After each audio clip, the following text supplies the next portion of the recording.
And what I saw after 9/11, because I actually predicted all of this, I thought it was going to happen within 1 or 2 years after 9/11. The fact that it took over 10 years of an incredibly massive machine. You're talking about the kind of hate talk. The hate talk. Right. It took a long time to transform. But it did in Nazi Germany as well. I know. Towards the Jews. That's true. And it took Hitler only, between 1933 and 1938. He mentioned the Jews 3 times, according to Claudia Kuntz. Yeah. But I know. But I think also the Jews. There was a deep problem, and Mark Twain addresses that in Concerning the Jews. There was a deep anti-Semitism in the German psyche prior to Hitler.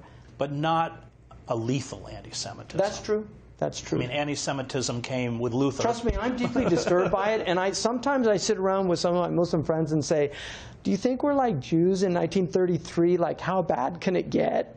You know, I mean, I really do every once in a while say that.